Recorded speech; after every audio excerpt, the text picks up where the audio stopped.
west, and it'll take a little while to get rid of that rain on Saturday morning. It'll hang around in the southwest, but for most of us during the weekend it'll be a mixture of sunshine and showers, and it will be turning colder. That's all the weather for now.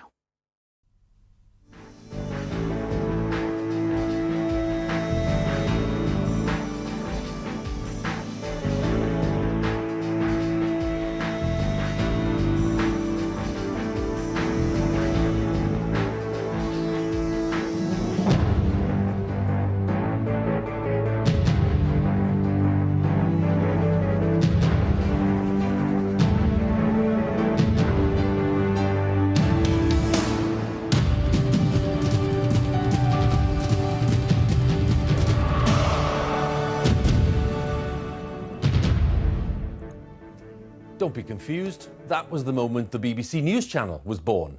Exactly 20 years ago, 5:30, on the 9th of November 1997. It was News 24 in that first incarnation. And the look, yes, I think it's fair to say, the look was a bit different.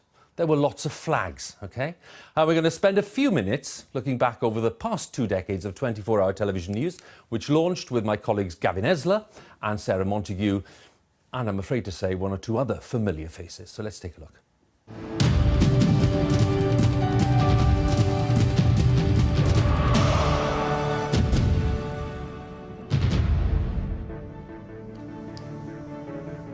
Hello and welcome for the first time to BBC News 24. I'm Gavin Esler. And I'm Sarah Montague. We're live now to Ben Brown in Amman. Ben, this has been a very hardline stance from America. Is it likely to be supported by the UN Security Council when they meet tomorrow? Well, I don't think the UN, all the members of the UN Security Council, would support military action, and that is what will hold back the United States, probably. Well, Huw Edwards is with me now. How serious is this split for the Tories? Well, potentially very serious. I don't quite know what William Hague is playing at, in the sense that he seems to be deliberately antagonising lots of their traditional friends in the world of business. And what is the Conservative Party if it's not firmly allied to business? He's setting out to do this simply because he wants to be seen to be tough, and he thinks that at the end of the day, if he takes a very tough line against a single currency, it's going to be seen to be principled, and perhaps, more importantly, Gavin, it will be a popular vote winner too. Is he really going to call them lemmings, which is what the press are reporting today? The CBI as lemmings? Well, unless he executes a very quick U-turn overnight, the word lemmings will be in the speech, but he's going to use it very carefully and suggest that those people who are walking towards a single without really considering the big issues that he wants to consider, perhaps are walking like lemmings. If he tries that in the conference hall tomorrow and doesn't word it very carefully, Gavin, it'll go down like a lead balloon. You're watching BBC News 24.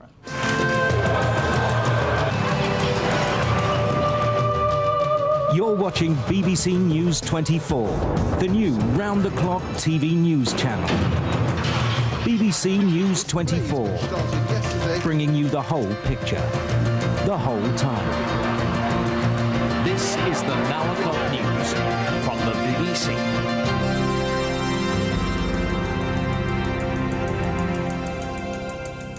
Can't quite believe that we said it's the Now O'Clock News. Anyway, clearly nothing much has changed. That was 20 years ago today, the launch of News 24 as it was then, and the man whose initiative it was the BBC's Director of News at that time, Tony Hall, who's now, of course, in overall charge of the BBC as Director General. And Tony, will have a word in a moment, because you may not thank me for this. This is what you said back in 1997. There is an audience demand for news when they want it, not when we, the broadcasters, tell them to want it. And we're trying to use all our existing resources to give the licence fee payers better benefit in that way. Tony Hall then, Lord Hall now. Nothing's changed, Tony. Oh, a lot has changed. Oh dear, it seems a very long time ago when you look back to it. But, you know, what was amazing, you were there, Gavin was there, Sarah was there, it seems amazing to say it now, but actually 20 years ago, the notion of being there 24 hours a day, 7 days a week was, well, this is pushing boundaries. Will there be an appetite for it? Will anyone watch this? And won't you be repeating lots of news? All the things now that you just simply take for granted, that you just turn on and you find out what's been happening. Major stories happen, you find out what's been happening. But at that point, the issue was, well, how will you fill 24 hours a day, 7 days a week with news? You know, that was the question we kept being asked. And at the same time as News 24, BBC News, was being launched, of course, we also launched BBC News Online. And again, I remember people saying, what on earth's all this about? The World Wide Web online? Who's going to use that too? And you realise now what the teams have done, you know, starting with you and everybody, have actually made this absolutely part of the warp and weft of our lives. You cannot live without, you know, BBC News in the way that we're now talking about it, or indeed BBC News Online. It's added to people's use, frankly, of the BBC. How much of a battle was it to convince colleagues that it was a worthwhile investment? Oh, no, it was a very big battle, a really big battle.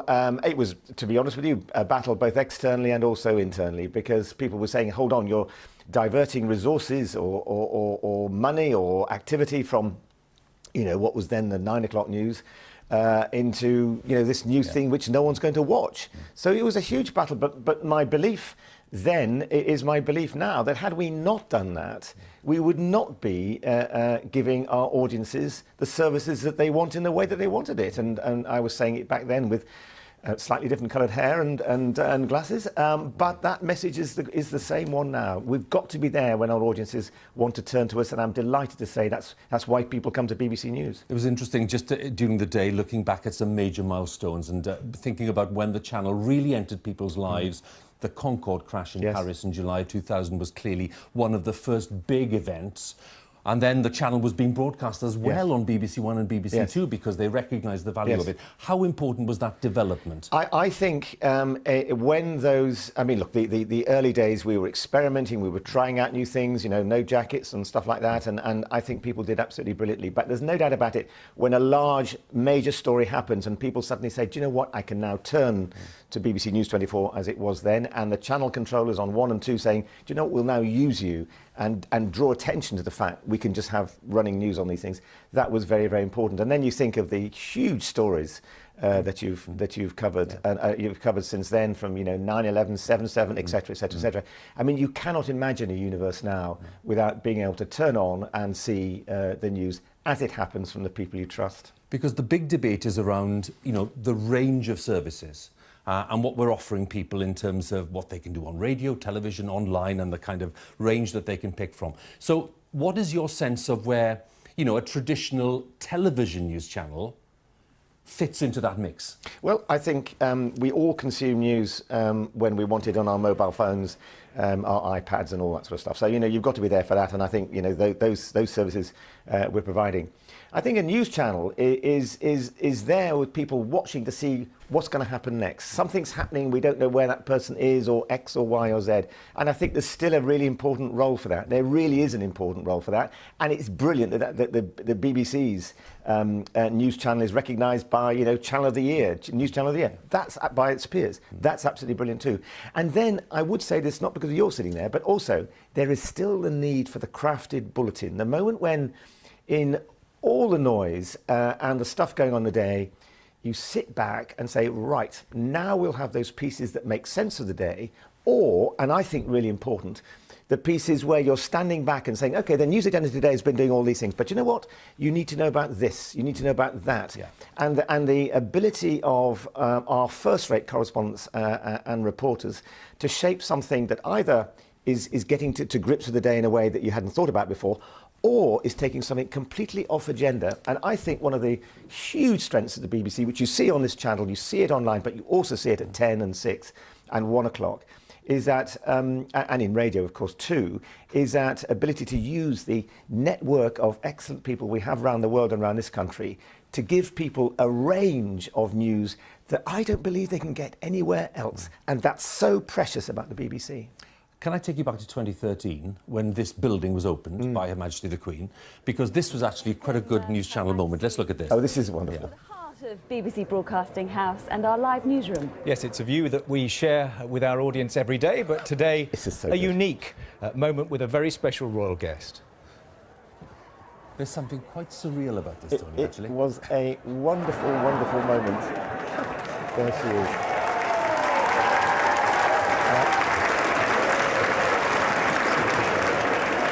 The staff were rather pleased that day. Well, it was amazing because I had the privilege, and it was a privilege when I came back to the BBC, to that June day steering her around a new broadcasting house. And what was wonderful was her amusement and interest But the way that suddenly we were walking through canyons of people who were all taking pictures of her, cheering her. Yeah. And I think it was one of those moments of, well, we've got here, we're in this building, and the Queen's here, and actually let's be proud of what we do and what we've achieved. She absolutely loved it, and as everybody says about the Queen, she asked all sorts of very, pertinent questions about what was going on, but it was a wonderfully warm celebration, I think, of what BBC News does. Final point on the kind of audience that will develop in future.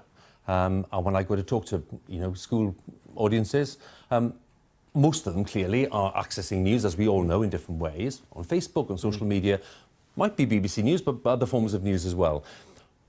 Are we in a position where we're going to have quite a radical look at the way that we try to target that young audience in future, or do you think the mix is broadly right? I think we have to keep our eye very, very clearly on where that next generation are consuming news and make sure that they have the choice of coming to a news organisation that they can trust. And I think I would have said this was important 20 years ago. I think it's even more important now because social media and the kind of environment we're in, the tendency is for your news to come from a narrower perspective, and maybe a perspective which is confirming or affirming your views and not giving you what we all believe in, which is actually a breadth and range of opinion and a breadth of range of journalism too. So I think we've got to, and we're doing things in this area, in these areas, which I think are really, really good too. And we've got to make sure we've got to keep the pressure up to get to those new audiences, reinventing what we do for that new audience.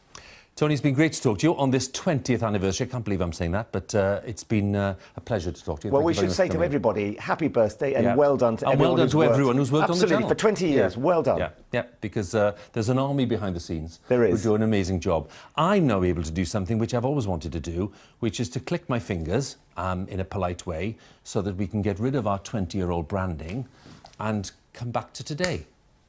Thank you very much. What power. Did you like that? I loved it. Yes. Very impressive. Big, bold 5. I love it. Lord Hall, thank you very much indeed. Pleasure. Thank you very much. Southwest, but for most of us, the weekend forecast brings a mixture of sunshine and showers and a colder feel. Now, I wasn't here 20 years ago, but I think, Huw, you've got someone with you who was. I was a touch smug, Ben, if I may say so, a bit ageist, I thought, in the wrong kind of way. But look, we've gone back to our branding of 1997, and yes, Helen's with me, who knows all about weather presenting. Of course she does. She's our big expert on that field, and we're going to be chatting to Helen in a moment because weather, I think it's fair to say, has been a massive part of the service that we provide. Absolutely. But again, you're not going to thank me for this. Let's go back 20 years and take a look at this clip. Good morning. Well, the skies have brightened up quite nicely above the sky here in London at the moment, and I think it's going to be a fairly dry and bright day across much of the country. In fact, today that cloud's fairly thin. I think it will continue to lift and break up to see some sun intervals in many places, but already some showers that have been going through the morning in the southwest, some in Wales, the parts of West Wales there, and also a rash of showers in the northeast. And not forgetting the remnants of yesterday's drizzle across eastern parts of England at the moment. And so it is going to be rather grey down the eastern coast for the first part of the morning and into the afternoon as well. But brightening up, I think, by the afternoon, that drizzle breaking through into more showery weather. You know, I meant to say you haven't changed. You really haven't changed. Oh, my voice has definitely dropped. Yeah, do you reckon? Yeah, that was my first national broadcast. The very first one? Yeah, very first, November the 30th. What's your memory of it? Probably not much because I think I was too frightened. Don't I sound a little scared? It was obviously an amazing opportunity given to me when Bill Giles came over to Cardiff. I was working on BBC Wales Today then, and gave me the opportunity to be part of this launch team for a 24-hour news channel for the weather. That was fantastic, and for me, obviously, starting in a region and moving nationally was a fantastic opportunity. But I think the overriding one that you can see then, the feeling was definitely nerves. We all had nerves. We certainly all had nerves. I think when you realise people's need on a daily basis, on an hourly basis for weather news, you then realise straight away how important weather would be in this new provision. I mean, sport and business and all the rest of it too, but it was absolutely crucial. It was, and we probably doubled, even probably trebled our output of weather across the BBC then. Obviously, we were doing World Service in those days and live at times, and that hasn't really changed. And then we were doing just a bit of BBC One, BBC Two, some Radio 4, but absolutely, and Radio 5, of course. But the coverage for things like severe weather warnings, the ability to not have to wait to see the 1 o'clock, the 6 o'clock, and the 10 o'clock for people who were travelling and whatever they're doing within their lives for their need for weather 24/7 was just incredible. And of course, we doubled our team almost overnight as well. Well, we're seeing some of your colleagues now, and I'm just thinking, you know, when we look at these maps and these graphics, how would you explain to viewers about how things have changed in terms of the way that you can present and explain what weather is doing? I think the main change that we will have seen here in the last 20 years is the advancement in the accuracy and the availability of more technical. I mean, we obviously clearly had satellite pictures, as you saw, but the resolution nowadays is far better. We can see much more detail when we give you the actual weather, and the computer models that forecast our weather, the accuracy of those have increased, well, 3-4-fold, I think, in the last 20 years. But again, you know, what we obviously say within the BBC is we're forecasters, we're there 24/7, we'll correct it all the time, and it's lovely to see that garish orange map. I can't believe that, because obviously they wanted to be unique and make it look very different, but I remember the amount of time it took to render those graphics to make them orange after they came from, obviously, because we would all use the same graphics. It's quite amazing, really. And you're looking to the side, and then we see the look to the side, because the screen that you're looking at, just to see what you're pointing at, is what? At that time, was at the side, or where was it? Well, we were opposite the presenters, the news presenters at that stage, and we had monitors either side, actually, to the left and the right of us. But obviously, primarily, you're looking towards the left. I cannot quite remember. I think you actually could see a faint outline of the graphics as well on the screen behind you. So very similar in that way to how we have it, but obviously the plasma screens are far superior now to 20 years ago. Look at that, that was the rain. That was how we showed the rain, believe it or not. A very quick, very honest, upfront admission about maybe what was the worst incident for you in terms of your weather presenting? There'd be the odd wandering camera when it's meant to be on you. And then I think my graphics stuck once. I did 5 minutes on a Scottish football weather forecast. Something to do with static shoes and the machine crashing. I think we should have dug that out, actually. Helen, as ever, lovely to talk to you. Thank you very much. And happy birthday to all of us again. Well, we're going to go up to BBC News at 6 now, and that's with George today, but we're going to do it with a bit of nostalgia. So just enjoy what's coming up, and bye for now.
Tonight at 6, one out, one in. Theresa May is forced into another cabinet change after Priti Patel resigns.